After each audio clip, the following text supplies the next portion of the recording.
Hello, my amazing children. This is Grandma Carla, and we are going to read Chapter 3 of Ramona and Her Mother by Beverly Cleary. Chapter 3, Nobody Likes Ramona. In February, there came a day for Ramona when everything went wrong. One thing after another, like a row of dominoes falling over. Ramona's mother set it off. "By the way, Ramona," said Mrs. Quimby after breakfast, as she hastily tossed potatoes, carrots, and stew meat into the crock pot to simmer while the family was away all day. "Please don't run in the hall in your socks. You might slip and fall." Ramona's father was next. "And Ramona," he said, pulling strings of celery before slicing it and adding it to the stew, "when you wash your hands, don't leave the dirt on the cake of the soap." Then Beezus, "Or wipe it on the towel." "I haven't had time to get dirty," said Ramona, who had finished her breakfast, "and I have my shoes on." "We are talking about yesterday," said her father. Ramona thought yesterday was a long time ago, hardly worth mentioning. "Everybody picks on me," she said. Poor kid. Mr. Quimby kissed his wife on the cheek and each daughter on the top of her head.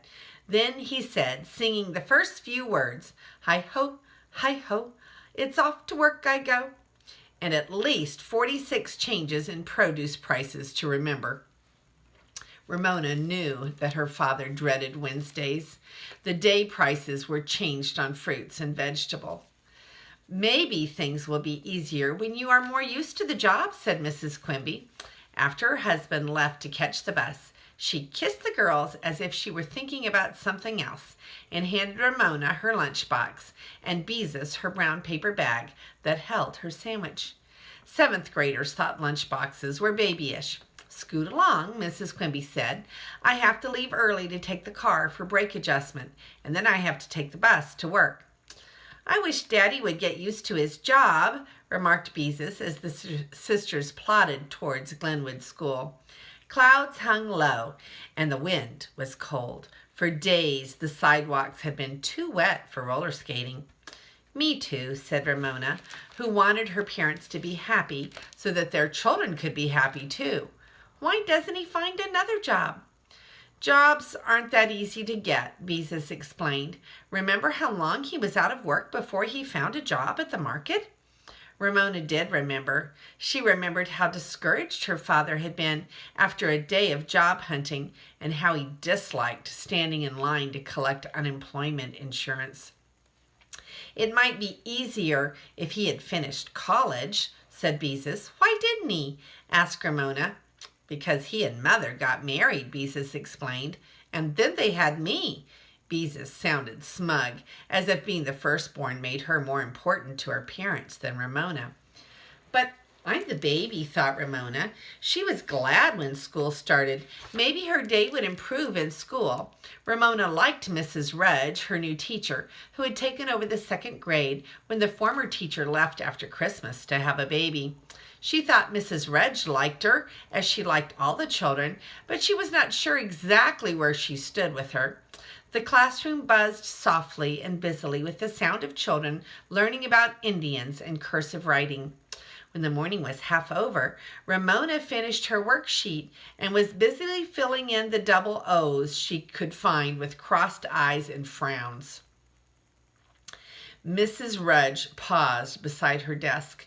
Ramona did not have time to hide the frowning O's.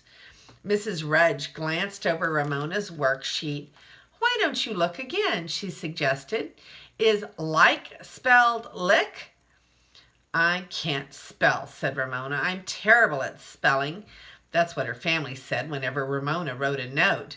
They always laughed and said, "Ramona is no speller. See how she spells much? It's muck." They behaved as if she had done something clever. Ramona learned right there that Mrs. Rudge was a teacher who did not accept excuses. "There is no such a word as can't," she said, and went on to inspect Becky's worksheet. "How can there be no such word as can't?" Ramona wondered. Mrs. Rudge had just said can't. If there was no such word as can't, Mrs. Rudge could not have said that there was no such word as can't. Therefore, what Mrs. Rudge had said could not be true. Ramona was left with a vague feeling that Mrs. Rudge did not like her because she did not offer to give Ramona extra help in spelling. At lunchtime, when Ramona went into the multi-purpose room with her lunchbox, she found that she had a leftover pot roast sandwich in her lunch. She did not like a leftover pot roast sandwich because the meat slid out in big pieces when she bit into it. After chewing a while, she thought, I won't eat it, and she stuffed the rest of her sandwich into the hole in her milk carton and threw it into the trash can. She sat there arguing with herself about how there had to be a word can't because she had just thought it. This was not a good day. After school at the Kemp's house, Ramona and Howie drank the same old apple juice and ate the same old graham crackers that Mrs. Kemp always set out for them. Sticky Willa Jean, holding Wodger by one paw, stood and watched. She was wearing a t-shirt with Grandma Loves Me printed on the front. The shirt had shrunk so much that it showed her navel. Her tummy button, Mrs. Kemp called it. When Howie got out the checkerboard, which he placed on the carpet, kneeling, he and Ramona began to divide the red and black checkers. I want to play. Willa Jean plunked herself down on the carpet, sitting on Wodger as if he was a cushion, which was no way to treat a bear, especially a bear like Wodger. Oh, Willa Jean, protested Howie, who had his problems with his little sister. Now, Howie, said Mrs. Kemp, busy with her endless knitting, play nicely with her sister. She's little, you know. Howie knew, all right. Willa Jean, pleased to have her grandmother on her side, set a red checker on top of a black checker. Your turn, she said to Ramona as if she was being generous. Ramona and Howie shared one hopeless look. They were familiar with Willa Jean's original rules for checkers. Ramona set a black checker on top of Willa Jean's red checker. Howie added red, and so on in turn until the tower of checkers grew high and crooked. At last, when Willa Jean set a checker on the top, the tower tumbled. I won, crowed Willa Jean as Howie tried to prevent scattered checkers from rolling under the couch. Grandma, I beat Howie and Ramona. Smart girl, Mrs. Kemp paused in her knitting to smile down upon her granddaughter. The situation was hopeless. Let's go down to the basement and see if we can think of something to build, said Howie, and Ramona agreed. They would be undisturbed in the basement. Willa Jean was afraid of the furnace. Safe from interruption, Howie and Ramona decided to build a boat of the scrap lumber Mr. Kemp collected for Howie to work with. They had already built a cat, a dog, a duck decoy that Mr. Kemp said would never fool a real live duck. Now they sawed and pounded until they had a boat with 2 decks. They were so good at nailing by now, they did not even pound their fingers. Next, they found a dowel and sawed off 2 pieces for smokestacks, which Howie studied. It's going to be hard to nail them onto our boat. We could use Scotch tape, said Ramona, who felt that almost anything could be accomplished with Scotch tape. I don't think it's strong enough for wood, was Howie's objective. Glue might be better. Scotch tape would work if we use lots of it. Ramona was an experienced user of Scotch tape. In the end, glue won out because Howie thought the boat should look neat. Very, very carefully, they spread glue on the ends of the dowels and pressed them in place. They put the top back on the tube of glue and each held a dowel in place, waiting for the glue to dry. They had not spilled a drop. Fortunately, the glue was quick drying. Let's see if our boat will float, said Howie. He pressed the plug of the laundry tub in place and turned on the faucet. Howie, what are you doing down there? Mrs. Kemp called from the top of the stairs. Just seeing if our boat will float, he answered. All right, said Mrs. Kemp. Just don't let the tub overflow. We won't, promised Howie. The boat floated. Howie and Ramona stirred up a storm of sea to make things interesting and watched their boat ride the waves. As it bobbed up and down, Ramona happened to glance up at a shelf above the laundry tub. There she spotted a blue plastic bottle with the picture of a nice old lady's face on the label. Bluing. Ramona knew all about bluing because her mother had used it to make the whitewashing look whiter back in the days before she had gone to work. If we could get that bottle, we could turn the water blue like a real ocean, she suggested. It only takes a little bit. Howie was enthusiastic. But how were they to reach a bottle on such a high shelf? For some reason, Mrs. Regg's words, "There's no such word as can't," ran through Ramona's mind. Of course they could get that bottle of bluing. Ramona managed to balance on her stomach at the edge of the tub. Then she got one knee up and with a boost from Howie was able to climb up onto the edge of the tub. She stood teetering on the narrow edge, clinging to the front of the shelf with one hand while she managed to grasp the bottle with the other and hand it down to Howie. As she did so, the top flew off. Bluing splashed over Howie, who tried to catch the top, only to have the bottle slip from his fingers into the tub of water, where it poured forth swirls of beautiful, deep blue. Ramona was so startled she lost her balance and landed standing up to her knees in blue water. "Boy, Ramona, see what you've done." Howie looked down at his shirt and jeans, now streaked with blue.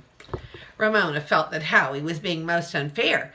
She did not spill the bluing on purpose. Besides, why wasn't the top of the bottle screwed on tight? Because some grown-up had not screwed it on, that's why. Children weren't the only people who did things wrong. She fumbled through the blue water, now much bluer than any ocean, and pulled the plug. As the water drained out, she and Howie looked at one another. Now what should they do? Mrs. Kemp called down the stairway. "It's awfully quiet down there. What are you two up to?" "We had sort of an accident," confessed Howie. Mrs. Kemp came running down the stairs. "Oh, my land," she cried. "Oh, my goodness." Willa Jean began to howl at the top of the stairs. "Grandma won't let the furnace get you, darling," said Mrs. Kemp. Willa Jean sat down at the top of the stairs and wept. Mrs. Kemp lifted dripping Ramona out of the tub. Then right there in front of Howie, she pulled off Ramona's socks, slacks, blouse, and dumped them into the washing machine. Then she pulled off Howie's socks, shirt, and jeans and dumped those in the washing machine too. Ramona and Howie did not know where to look. They were so embarrassed to be standing there in their underwear. 2 years ago, they would not have minded. But now that they were in the 2nd grade, they felt that underwear was private. Mrs. Kemp filled the tub with a few inches of clear water and lifted Ramona back in. Without a word, she began to scrub Ramona's feet with a bar of yellow soap. When it was plain that Ramona's feet were going to stay blue, she lifted Ramona out again, pulled a towel out of the dryer, and handed it to her. Then Mrs. Kemp went to work on Howie's blue hands. When Ramona's blue feet were dry, she asked politely, "What will I wear?" Of course, she could not go around in her underwear. "We'll find something." Mrs. Kemp, rinsing Ramona's shoes, sounded grim. She held up the shoes, now a strange greenish blue, to let the water drain off of them before she leaned them against the furnace to dry. Suddenly, Mrs. Kemp missed Willa Jean. "Oh, my goodness," she cried, and dashed up the stairs. Ramona and Howie, careful not to look at one another, followed. What Ramona saw made tears come into her eyes. There sat Willa Jean, under the dining room table, holding a pair of scissors, sharp scissors, and Wodger, who now had only one leg. Willa Jean had cut off Wodger's leg. That lovable bear. How could Willa Jean do such a terrible thing? Ramona felt like crying. She loved Wodger so. "Give Grandma the scissors," coaxed Mrs. Kemp. "We don't want the scissors to hurt Willa Jean." "Boy, Willa Jean," Howie was disgusted. "What do you have to go and do a dumb thing like that for?" Willa Jean looked as if her brother had said something unkind. "I wanted to see if Wodger had bones," she said. "He is so soft you should know he doesn't have bones," said Howie. "You didn't have to wreck him." Willa Jean looked at the stuffing coming out of her bear's wounds and began to cry. "Never mind, darling," said Mrs. Kemp. "Grandma will sew Wodger's leg back on after she finds some clothes for Howie and Ramona." Ramona was soon bundled into Howie's old shirt and jeans and a pair of ragged sneakers much too big for her. She sat on one end of the couch while Howie sat on the other. Ramona was cross because she did not like wearing Howie's old clothes. Howie was cross because Ramona had thought of dyeing the water blue. Both were cross with Willa Jean for spoiling the checker game. Mrs. Kemp, who was sewing Roger's leg back on, was cross with Ramona and Howie, but of course she was not cross with Willa Jean. Only Willa Jean, lying on her back under the coffee table and sucking her thumb, was happy. This afternoon was not the first time that Ramona had been in trouble at the Kemp's house. There was that day that she and Howie found Mrs. Kemp's pinking shears. Ramona had been pinking Howie's hair when Mrs. Kemp discovered what they were up to. Ramona had thought she was unreasonably displeased because Howie's hair was so curly that the pinking did not show. Now Ramona worried. If she got into any more trouble, maybe Mrs. Kemp would not want to look after her. Then her mother could no longer work in Dr. Hobson's office and would have to stay home. Ramona quickly squashed a deep down thought that she would like to have her mother stay at home again. She waited anxiously for Beezus to come. She waited and waited. No Beezus. Howie looked at a sporting goods catalog, turning the pages with blue hands. Boots, quilted jackets with some pockets, and those tents that folded into tiny packages interested Howie. He did not offer to share the catalog with Ramona, even though he knew she liked pictures of duck decoys. Ramona heaved a gusty sigh. She wished that she had brought her Betsy book with her. She enjoyed reading about Betsy because everyone in the book was so nice to her. When Roger's wounds were mended, Mrs. Kemp started supper. The fragrance of pork chops floated from the kitchen. The younger Mrs. Kemp, Howie's mother, came home with packages and bags of groceries. "Why, hello, Ramona," she said. "I didn't know you were still here." Mrs. Kemp came home from work.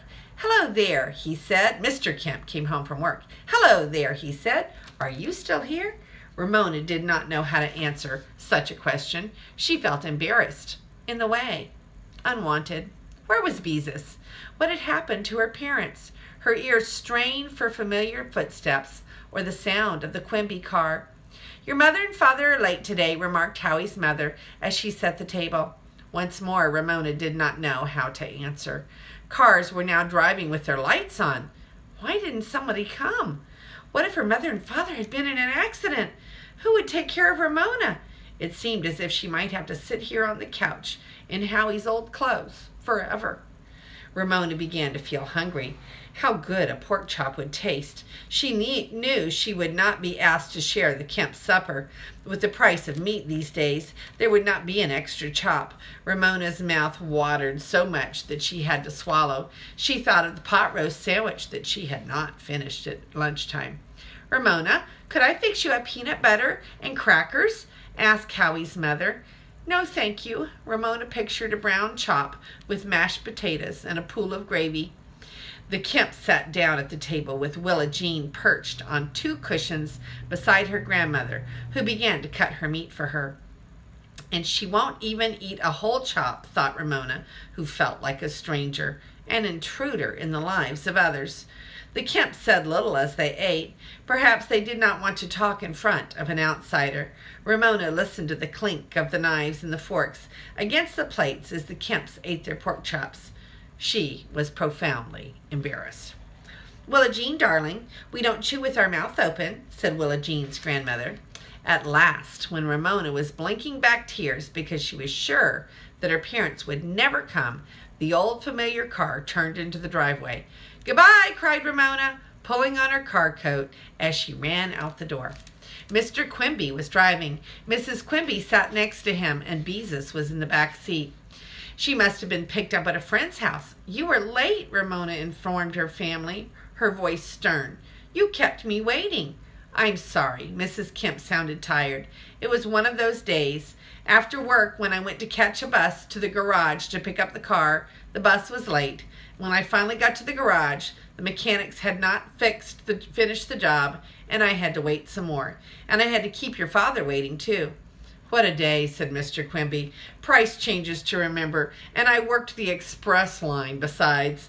Ramona knew her father disliked the express line, in which customers were not supposed to have more than 9 items in each basket. Many people tried to slip through with 10 or 11 items. Everyone in line was in a hurry and counted the items in one another's baskets. There were arguments. All this unpleasantness took a lot out of Mr. Quimby. "Please, please like your job," prayed Ramona, forgetting her own troubles for a moment. Mrs. Quimby turned in the front seat to look at her daughters. Of course, she noticed that Ramona was wearing Howie's old clothes. "Ramona, why are you wearing—" Mrs. Quimby seemed too tired to finish the question. "Howie and I sort of spilled some stuff, and Mrs. Kemp washed her clothes, and they aren't dry yet," explained Ramona. Her mother could discover the blue of her feet later. "It was Willa Jean's fault. She wrecked our checker game, so we had to go down to the basement to get away from her." "Sounds like you," said Beezus. "I can remember when you used to bump the coffee table with your tricycle when I was playing checkers with a friend." "I did not." Ramona was indignant. "You did too," said Beezus. "You just can't remember." "Girls," said Mrs. Quimby, "it doesn't really matter who wrecked whose checker game, or where or when." Rain slanted through the beams of the car lights. The windshield wipers slip-slopped, and the family was silent. Ramona, huddled in the corner of the back seat, wondered if she had really been as awful as Willa Jean. Nobody loved Ramona. Well, maybe her father, a little bit sometimes. If her mother really loved her, she would say to Beezus that Ramona was never anything like Willa Jean. Ramona not only felt unloved, she was so hungry that her stomach growled. As Mr. Quimby turned their car into the driveway, she thought of the stew that had been simmering away in the crock pot all day. How good it would smell when they opened the door. The crock pot always gave out a warm and welcoming fragrance, as if Ramona's mother had been home all day long preparing supper to greet them. One whiff of the stew, Ramona was sure, and everything would be all right again. Her mother would forget her troubles with the car, and her father would begin to make jokes again, and she and Beezus would set the table, and they would all sit down to a nice, warm dinner. So that is the end of chapter 3, and let's look at the pictures. Okay, so poor Ramona feels like nobody likes her. Here's the first picture of Ramona and Beezus as they are going to school. And it's rainy out, kind of a nasty day. Water down on the ground. And then this is a picture of Ramona's paper. She was taking all of her letters that had double O's, and she was making them frowny faces. She wasn't having a good day, was she? And then here's a picture of Willa Jean ruining their checker game and taking all the fun out of playing checkers. And here's a picture of Ramona getting up on top of the wash tub to reach for the bluing, and she wound up all blue, and so did Howie, and she was standing inside the wash tub when she finished, and it was just not a very good day. Here is poor Wodger getting his leg cut off. Willa Jean chopped off his leg to see if he had any bones, but stuffed animals don't have any bones. And here is Ramona running out of the Kemp's house. She is so glad that finally someone is picking her up. She has to run out in the rain in Howie's clothes. That is the end of chapter 3. Poor Ramona. She doesn't feel like anybody really likes her. Have you ever felt like everybody just kind of doesn't like you? I think everybody's felt that way every once in a while. But I know someone who always loves me, even when I'm not very lovable, and that's Lord Jesus. And I hope you know that too. And this is Grandma Carla. And I love you.